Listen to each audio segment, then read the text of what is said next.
Halo, member MCI.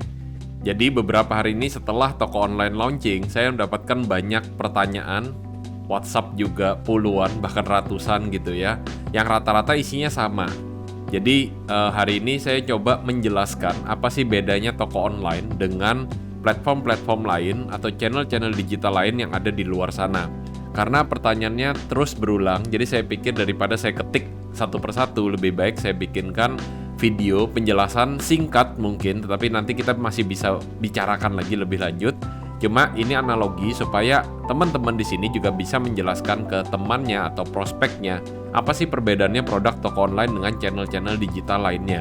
Jadi saya tidak mengatakan ini pasti lebih bagus karena tentu saja yang lain pun ada positifnya, tapi juga ada negatifnya. Nah, bagaimana dengan posisinya toko online? Di manakah dia? Hari ini, saat ini kita langsung bahas. Oke, jadi slide-nya kita tampilkan. Apa sih bedanya toko online dengan marketplace? Seperti itu ya, udah terbaca sendiri, tapi saya sebutkan aja nggak apa-apa ya, seperti Tokopedia atau Shopee. Terus kemudian apa bedanya toko online dengan membuat website kita sendiri?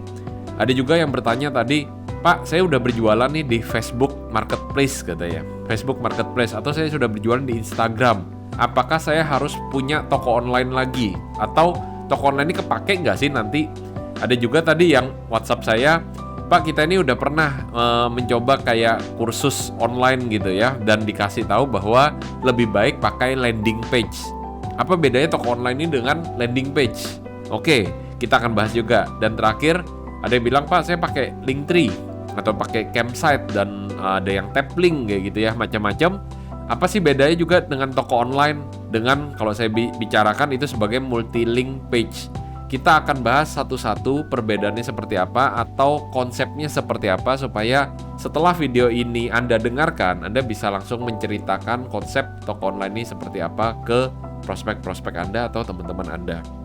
Oke, yang pertama, coba Anda bayangkan dulu kalau misalnya Anda jualan, ya tentu aja Anda jualan produknya macam-macam ya. Salah satunya ya produk MCI seperti itu. Nah, tetapi coba bayangkan kalau misalnya Anda saat ini jualannya kacamata fashion Korea.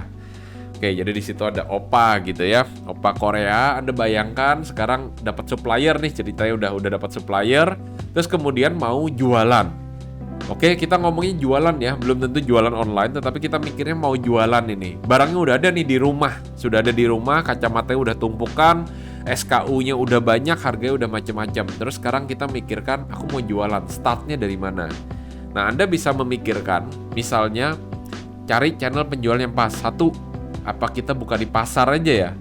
Datang ke pasar, tanya biaya sewa satu blok kayak gitu atau satu petak mungkin berapa? Atau apakah karena ini kacamata Korea, aku buka di mall aja deh. Jadi datang ke mall kayak gitu, kalau di Jakarta, di Surabaya, di Jogja, di Bali banyak mall gitu ya. Datang ke mall, terus kemudian tanya luasannya berapa, atau misalnya pakai island kah di tengah, atau harus masuk ke dalam suatu bagian khusus, ada mall khusus handphone misalnya atau khusus komputer. Hadap yang depan biasanya lebih mahal daripada yang blusuk ke dalam gitu ya. Nah, itu juga salah satu channel penjualan. Atau misalnya aku ada duit nih, beli tanah aja deh, beli tanah terus aku bangun sendiri tokonya.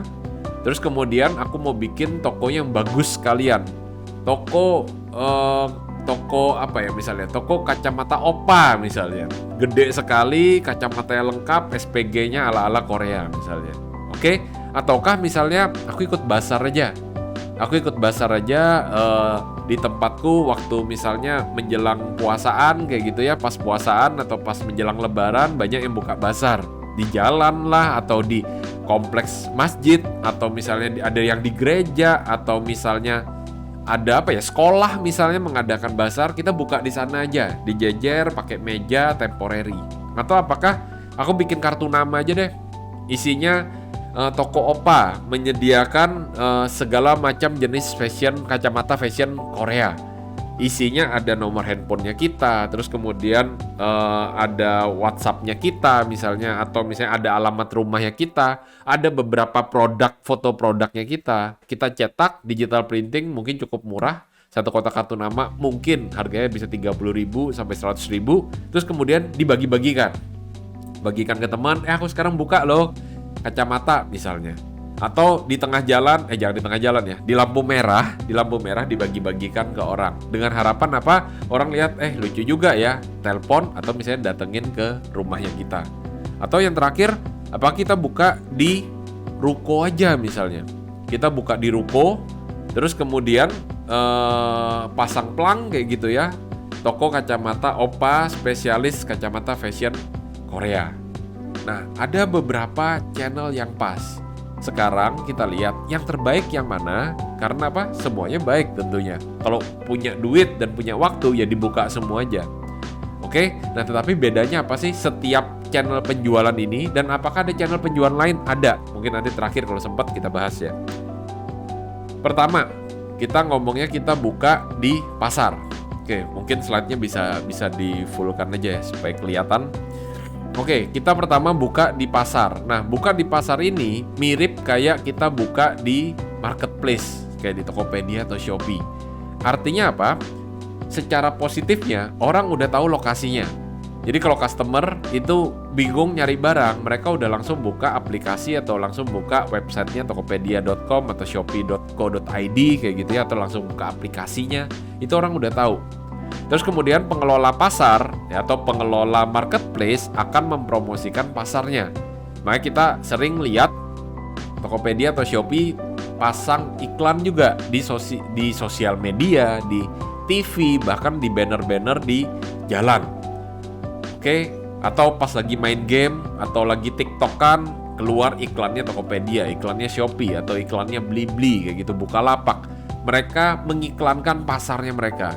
Sehingga apa? Orang tiba-tiba masuk terus kemudian mencari sesuatu, dan kita sebagai penjual berharap ada yang mencari kacamata Korea. Nah, tapi kalau orang misalnya nyari mikrofon, apa ketemu tokonya kita? Enggak. Yaitu yang namanya pasar. Karena apa? Orang datang ke pasar belum tentu kita jualan ayam misalnya, belum tentu orang cari ayam. Bisa jadi dia cuma cari sayur, atau dia cari mie misalnya, atau cari kambing, belum tentu beli ayam. Tetapi dia akan datang ke pasar tersebut. Terus secara positif juga kita nggak usah bingung. Kita pasang toko kayak gitu, satu petak kayak gitu, kita nggak usah bingung masalah kebersihan. Kita nggak usah ngomong masalah keamanan. Karena apa? Semua itu udah dikelola oleh pemilik pasar. Oke, itulah enaknya kalau kita buka di pasar atau kita buka di marketplace. Nah, negatifnya apa? Pertama, penjualnya kan banyak. Pasti ketemu penjual barang-barang sejenis. Kita jualan ayam, kanan kita jualan ayam, kiri kita jualan ayam, depan kita jualan ayam. Betul ya, terjadi kayak gitu. Ya di marketplace juga sama. Kita jualan kacamata Korea, kacamata fashion Korea gitu ya. Begitu orang cari kacamata fashion Korea, apakah cuma tokonya kita aja atau produknya kita aja yang muncul? Kan enggak.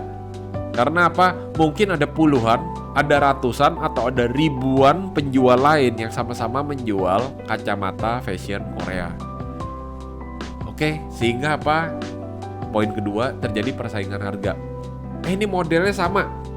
Ini modelnya sama. Apa bedanya sama yang itu gitu? Yang ini harganya 35.000, yang itu cuma 15.000. Fotonya sama kok. Ya foto kan gampang ya, nyomot dari manapun bisa gitu loh. Jadi yang ini 35.000, ini 15.000. Oh, tapi yang 35.000 ini ongkos kirimnya gratis. Kalau yang 15.000 ini enggak misalnya.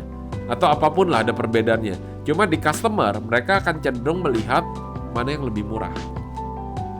Kalau beda 5.000, 10.000 mungkin orang tutup mata lah ya. Tapi kalau misalnya ada satu barang, yang satu 350.000, yang satu 450.000, saya yakin 90% orang akan beli yang lebih murah. Karena itu hukumnya terjadi di marketplace. Atau kalau kita jualan ayam tadi di pasar, kita jualan satu ekor misalnya 40.000, di depan jualan 35.000, ya tinggal balik badan, mereka customer bisa langsung beli yang lebih murah. Oke, itu tidak bisa dihindarkan. Terus kemudian penjual baru akan lebih sulit mendapatkan reputasi. Kalau misalnya kacamata Korea nih udah banyak banget yang jualan, sehingga apa sudah banyak toko-toko yang reputasinya bagus. Terus kita baru memulai, maka kita akan lebih kesulitan untuk mendapatkan reputasi. Karena apa? Posisi pencarian mungkin bukan yang paling atas, mungkin udah tenggelam di bawah-bawah. apalagi penjualnya masih nol. Reputasi tokonya masih, badge-nya mungkin masih warna-warna jelek gitu ya, belum warna gold atau warna diamond. Sehingga sangat sulit sekali kita untuk menentukan posisi kita paling atas. Bisa nggak sih minta ke Tokopedia atau Shopee gitu ya? Aku minta dong ditaruh paling atas. Bisa. Bayar? Bayar. Mereka sekarang mengeluarkan platform iklan juga.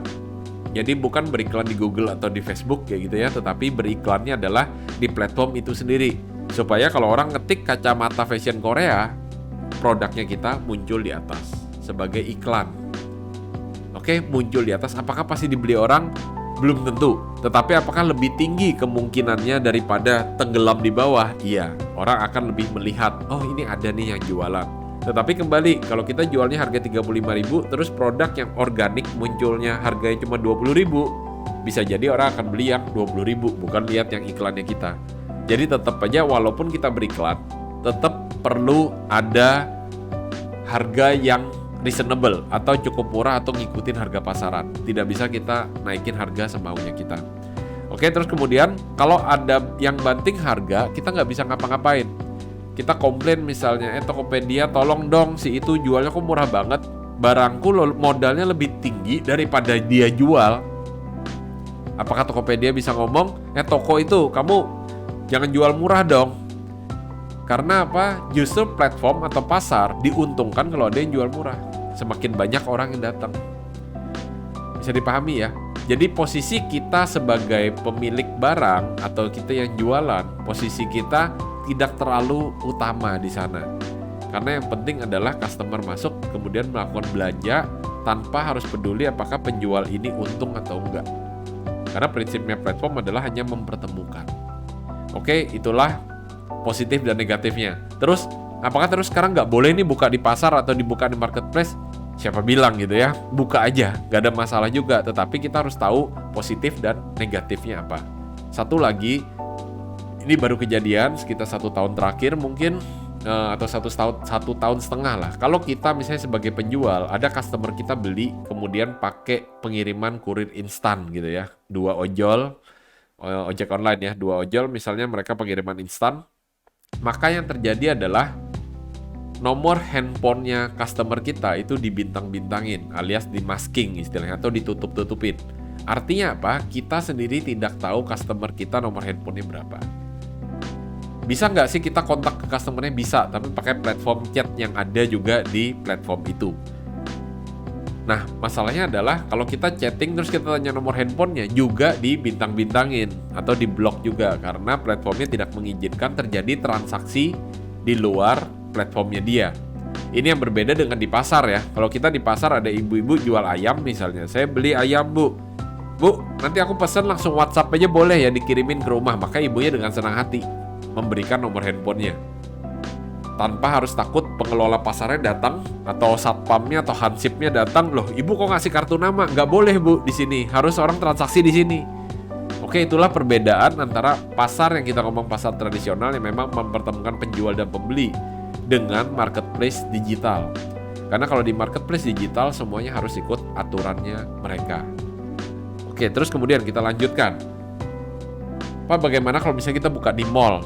Nah, buka di mall tuh mirip dengan buka di marketplace juga, tetapi kita punya status official store atau star seller gitu ya, atau mungkin marketplace lain beda-beda namanya. Saya ambil 2 marketplace saja.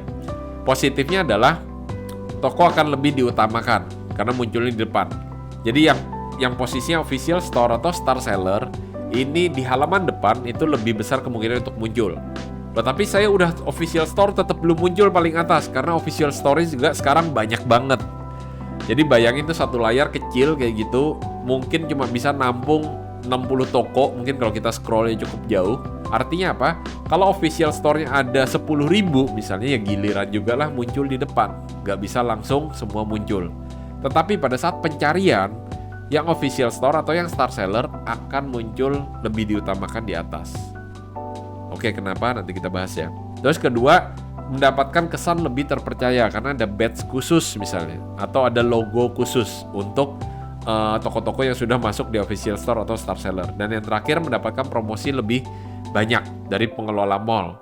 Jadi maksudnya apa? star seller atau official store biasanya dikasih benefit lebih, ongkos kirimnya lebih gratis, bukan lebih gratis ya, lebih murah atau gratis kayak gitu, atau promo cashbacknya lebih banyak. Nah, tetapi kita harus berpikir juga, kalau pengelola mallnya memberikan benefit untuk kita sebagai penjual, artinya sebaliknya, penjual pun harus memberikan benefit lebih untuk si mallnya, betul ya, atau si marketplace-nya, atau untuk si platformnya. Jadi negatifnya apa?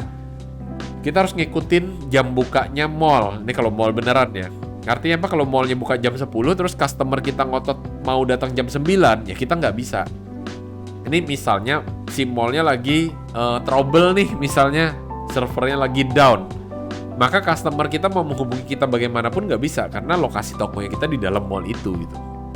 Oke, terus kemudian adanya potongan atau komisi atau bagi hasil yang saat ini mungkin kisarannya antara 1-7%, tapi percaya saya angka ini akan meningkat terus, mungkin saja nanti menembus 10-15%. Karena apa? Mungkin saya tidak bisa ucapkan di sini ya, tetapi ada sebuah platform raksasa di luar sana yang menjadi nomor 1 di negaranya dan fee-nya udah di atas 10%. Sehingga apa? Kalau Anda sekarang dibikin nyaman dengan promo ongkos kirim gratis, dengan lebih ditampilkan, ada penjualannya enak, cicilan kartu kreditnya misalnya gratis, tetapi sadar semua itu prosesnya bukan selama-lamanya. Ada istilah di sebuah startup gitu ya, proses bakar duit. Artinya apa? Ada sebuah fase nanti mereka dapat duit. Dan pada saat dapat duit, artinya apa? Tidak ada lagi semua kenyamanan itu. Ya kita harus bayar komisi, ya bayar. Nah, ini yang sering kali teman-teman itu banyak yang tidak sadar karena terlalu nyaman. Aku enak kok jualan di sini. Tetapi ingat, semua keenakan itu akan dibayarkan juga berupa komisi atau bagi hasil atau data. Beberapa hari terakhir, ya tergantung Anda nontonnya kapan ya.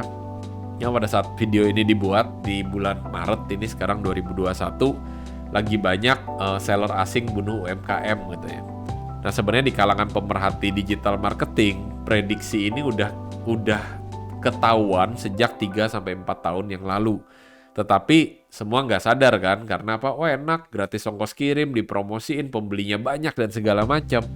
Cuma sekarang banyak sudah yang mulai mikir-mikir, apakah aku harus buka di marketplace itu? Jangan-jangan mereka kasih semua kemudahan, dibaliknya adalah mendapatkan data. Sehingga apa? Someday bisa di-bypass. Mereka kerjasama langsung dengan pabrik atau supplier dari luar negeri, memasukkan sendiri dengan harga murah, dan kemudian menutup akses penjual-penjual lokal. Dan itu sudah terjadi. Jadi saya ngomong bukan berpikiran negatif, tetapi karena sudah terjadi, itu aja. Oke, dan apakah nantinya akan tambah besar seperti itu? Ya kita lihat saja ya. Oke, terus kemudian, bagaimana kalau misalnya kita beli tanah terus dibangun sendiri? Itu mirip dengan kita buka website sendiri. Positifnya apa? Kita bisa atur semau kita. Parkirannya gede sekalian supaya bisa 10 mobil masuk. Bisa, asal tanah kita juga cukup besar ya. Terus kemudian mau alamatnya di mana? Di pinggir jalan rame, di pinggir jalan sepi, di pinggir pasar, di pinggir mall, atau dimanapun, luasnya seberapa, bentuk bangunannya, itu kita bisa atur suka-suka kita sendiri sesuai dengan selera kita sendiri. Itulah enaknya. Nah, cuma negatifnya apa? Satu, namanya membangun dari nol itu butuh waktu. Kalau bangun rumah kayak gitu ya bisa jadi 6 bulan sampai 1 tahun, kadang sampai 2 tahun. Terus kemudian rumahnya sudah jadi, tokonya udah jadi, gimana caranya orang customer tuh datang ke tempat kita? Ya kita harus cari sendiri.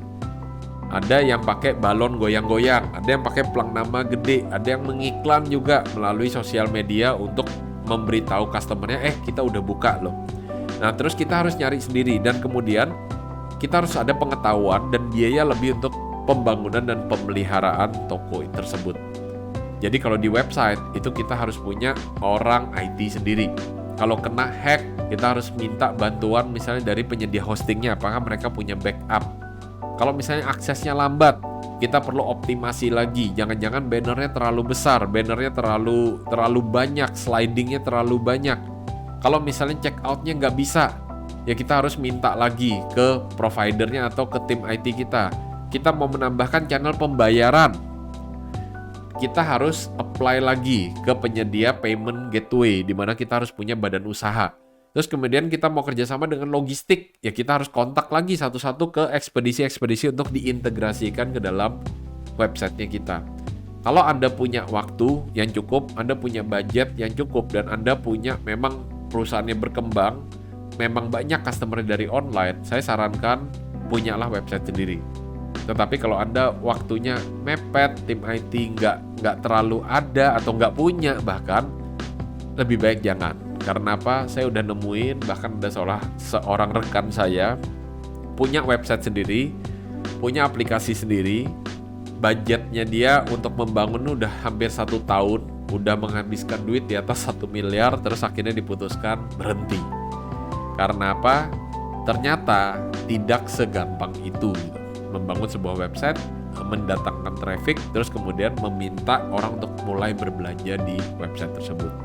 Oke, jadi daripada habis-habisin waktu kayak gitu ya, lebih baik kalau ada cara yang cepat, kenapa enggak? Oke, terus kemudian ada yang bertanya kan, sosial media bagaimana Pak?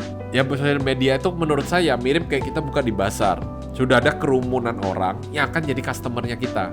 Jadi misalnya ada SMA atau kampus gitu yang ngadakan basar, terus kita coba datang ke sana. Itu kan rame banget.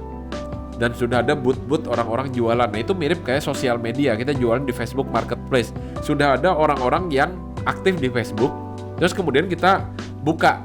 Nah, memang di Facebook saat ini itu ada kemunculan Facebook Marketplace itu untuk radius-radius tertentu. Jadi walaupun kita merasa nggak butuh itu, tetapi juga ditampilkan gitu loh, waktu timelinenya Facebook.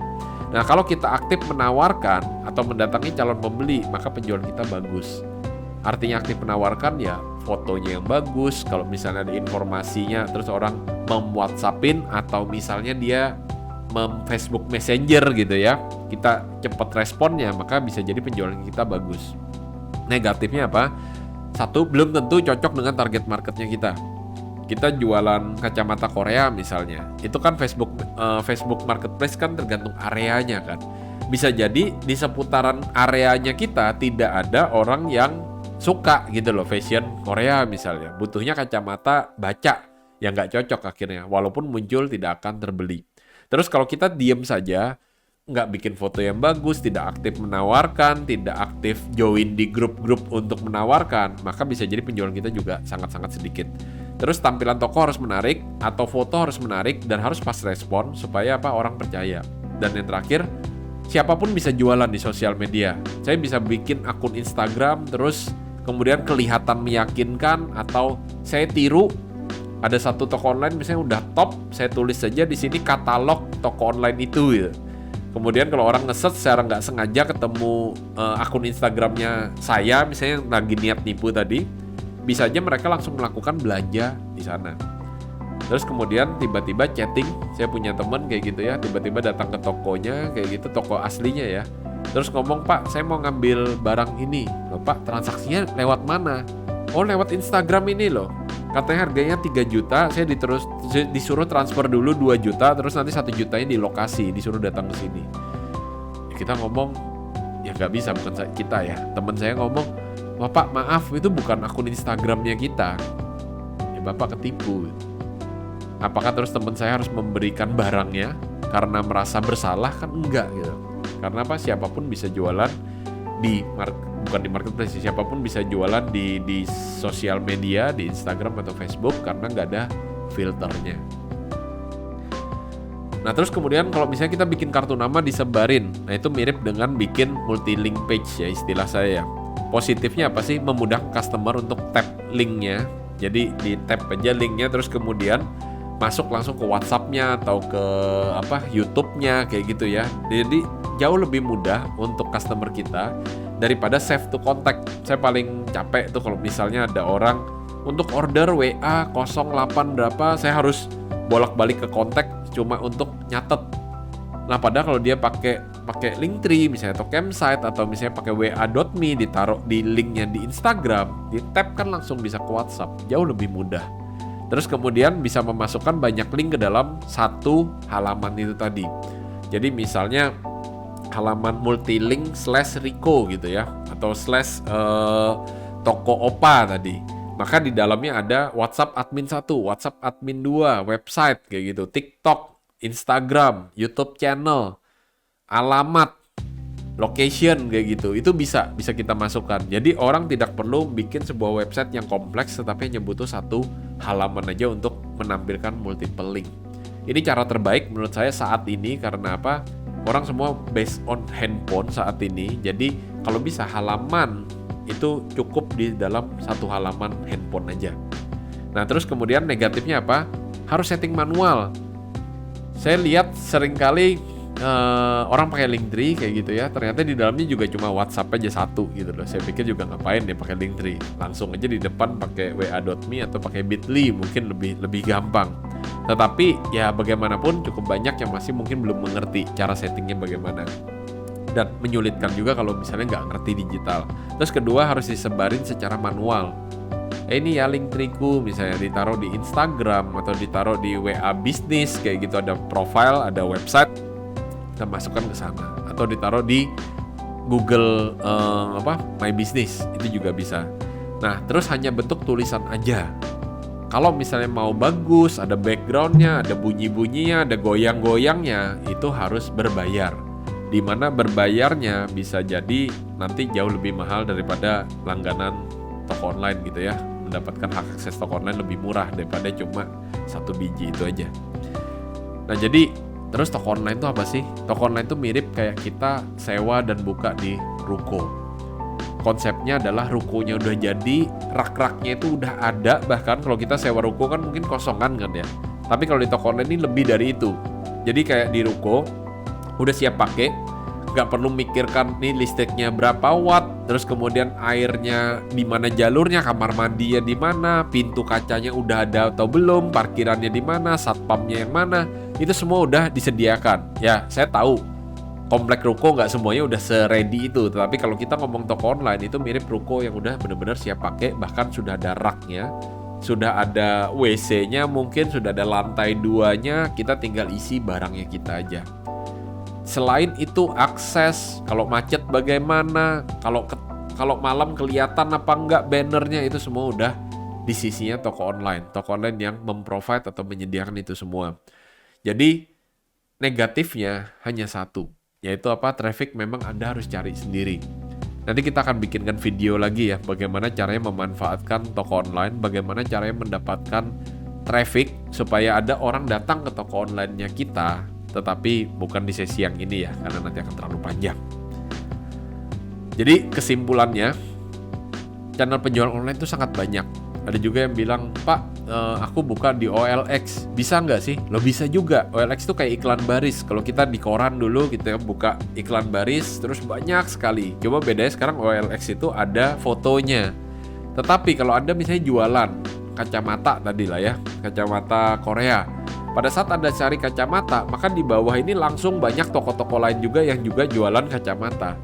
Jadi artinya apa? Kita kalau misalnya mendapatkan traffic, misalnya teman kita nih, bro, kamu jualan kacamata ya sekarang? Mana ininya? List model-modelnya mana aja? Terus kita ngomong, oh ya dah, lihat di OLX saja ya. Kita kasih link OLX kita, olx.co.id/kacamata Opa misalnya. Begitu dia buka, lihat ke salah satu produk, maka di bawahnya langsung ada jualannya toko-toko lain juga kacamata yang bisa jadi lebih murah atau bisa jadi lebih bagus daripada punya yang kita. Dan apakah teman kita tadi akhirnya pasti beli ke kita? Belum tentu. Karena apa? Dia juga bisa melihat produknya orang lain. Jadi toko online cocok kalau misalnya Anda pengen buka toko online tanpa harus repot-repot, tanpa harus keluar duit banyak, tanpa harus bingung optimasinya gimana, servernya kalau down seperti apa, tampilan yang bagus seperti apa. Karena apa? Kita sudah menyediakan dengan tampilan yang menurut saya sudah sangat bagus, karena kita dalam tanda petik meniru kayak gitu ya toko-toko online di luar sana atau aplikasi marketplace yang menurut kita secara tampilan memang udah bagus banget. Kenapa nggak kita ikutin aja? Terus kedua, channel itu milik kita sendiri. Artinya apa? Produk yang ada di dalam toko online itu semua milik kita, dan kalau orang tap ke salah satu produk, dia tidak akan melihat produk dari toko lain. Jadi itu channel memang punya kita sendiri, website. Ada yang ngomong, Pak, apa toko online ini website? Iya, website. Kalau yang dari sisi customer ya, itu website atau link atau halaman atau bisa disebut juga dengan landing page nggak? Ya bisa juga, itu landing page-nya. Yang membedakan dengan landing page yang biasa umum di luar adalah biasanya landing page itu cuma berupa tulisan-tulisan penjelasan. Nah, apakah bisa toko online ini jadikan landing page? Iya dan enggak. Kalau iya, bisa jadi dari Instagram langsung masuk ke toko online-nya kita. Tetapi kalau produk kita butuh penjelasan, saya sangat menyarankan punya landing page juga. Pada saat orang mau beli, baru diarahkan ke toko online-nya kita. Oke, terus kemudian pengelolaan full dari aplikasi tanpa harus membuka laptop. Kita udah survei, produk toko online sebelum diluncurkan sudah berjalan sebenarnya lebih dari 7 bulan. Kita survei, kita ada pengguna-pengguna awal, di mana kita tahu pengguna kita kebanyakan saat ini bergantungnya pada handphone. Atau kalau kita punya admin, mereka rata-rata punya handphone. Jadi kita maunya semua proses, baik setting, baik nambahin nama toko, nambahin transaksi, apapun bisa dilakukan semua selesainya di handphone. Bukan harus buka laptop lagi. Jadi memang kalau ada yang bertanya, Pak, ini kalau lewat web bisa nggak? Kedepannya bisa, kita lagi siapkan. Cuma yang saat ini video ini diambil, itu adalah melalui handphone. Dan sementara Android ya, iOS masih menunggu. Nah kemudian akses toko online sudah sangat cepat, bisa dites sendiri. Jadi kita memang optimasi supaya cepat karena customer tidak mau menunggu lama biasanya. Dia tap di Instagram maunya langsung keluar, dan itulah yang kita berikan atau kita deliver ke merchant-merchantnya toko online. Terus dapat fitur kayak Linktree tadi tanpa perlu setting. Jadi kalau Anda punya nama toko online, tokoonline.com/nama toko, maka fitur Linktree adalah tokoonline.link. Sesimpel itu. Tanpa perlu setting sama sekali, udah langsung muncul. Pak, kalau misalnya mau nambahin linknya lagi bisa nggak? Bisa. Anda nanti cek halaman tutorial, kita udah membikinkan tutorialnya untuk menambahkan link tokonya. Jadi kalau misalnya di awal itu cuma ada WhatsApp sama nomor sama alamat toko kita. Terus kemudian kita mau nambahkan YouTube, TikTok dan segala macam, itu juga bisa. Terus kemudian bisa dicantumkan di mana? Di profil Instagram, di Facebook atau WA bisnis, dan cara-cara lain yang nanti kita akan bikinkan video terpisah ya. Terus kemudian database transaksi dan database customer itu otomatis. Ini buat yang nanya juga tadi, ada yang barusan WhatsApp saya, Pak, kalau misalnya cuma sekedar kayak katalog atau price list di WA bisnis kan juga bisa. Ya saya ngomong bisa juga, betul. Instagram juga bisa, Instagram shopping, walaupun pengajuannya agak sulit kayak gitu, tapi bisa. WA bisnis kan bisa menaruh katalog, menaruh harga, menaruh foto. Yes. Apakah itu, Pak? Sama dengan itu? Sama, tetapi toko online tidak berhenti hanya pada situ aja. Tidak berhenti pada membikinkan katalog. Karena kalau sekedar membikin katalog WA bisnis, terus kemudian Anda mau beli, larinya ke WhatsApp lagi. Gimana kalau customer mau belinya 10 barang atau 5 item? Maka harus chatting satu-satu, kan lucu juga kan ya, langsung WhatsAppan lagi. Sedangkan di toko online, mereka bisa langsung tambah kayak di e-commerce kayak gitu, atau di marketplace, atau misalnya di ojol food kayak gitu, bisa tambah, kemudian masukin nama, alamat, dan nomor handphone, maka secara otomatis transaksinya tersimpan, dan juga database customer-nya tersimpan. Kalau Anda pakai WhatsApp bisnis, terus setelah terjadi transaksi, Anda harus memasukkan data itu manual ke Excel mungkin, atau ke POS system, atau ke accounting system. Jadi dengan menggunakan toko online, Anda tidak perlu lagi berlangganan seperti POS atau accounting system atau manajemen sistem lainnya. Karena apa? Di toko online semua itu udah ada melalui transaksi manual. Terus kemudian harga hak aksesnya sangat-sangat murah. Paket Smart Plus itu bahkan hanya di bawah 100.000 per bulannya. Jadi menurut saya sudah sangat-sangat murah, disertai pula ini masuk bisnis juga ya di basic plan, istilahnya teman-teman MCI ya, masuk ke basic plan, otomatis Anda juga mendapatkan bonus-bonus. Dan yang terakhir, banyak fitur-fitur yang sedang kita kembangkan. Jadi pada saat video ini dibikin mungkin baru itu, tetapi bulan depan kalau misalnya kita ketemu lagi atau saya akan bikin video baru, maka akan bertambah terus fiturnya.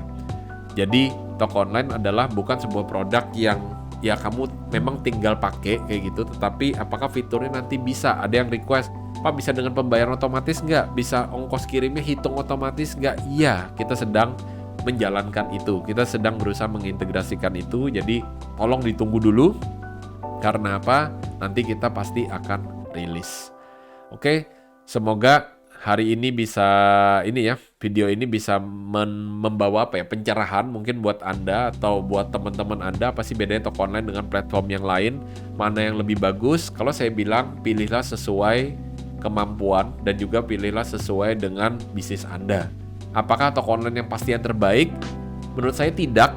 Tetapi kalau saya disuruh milih, saya pasti mengambil toko online selain platform-platform lain. Jadi apakah saya akan buka juga di marketplace? Iya, saya akan buka.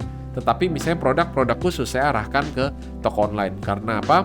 Hanya di toko online ini channel yang memang milik saya sendiri. Atau bahkan beberapa teman-teman kita yang udah memakai toko online, kalau ada transaksi di marketplace, mereka menginput ulang ke dalam toko online-nya melalui transaksi manual. Nah, transaksi manual kayak apa? Anda bisa cek tutorial juga di website kita ya, tokoonline.com. Oke, sudah itu aja dari saya. Terima kasih banyak sudah menonton dan kita ketemu di video-video berikutnya.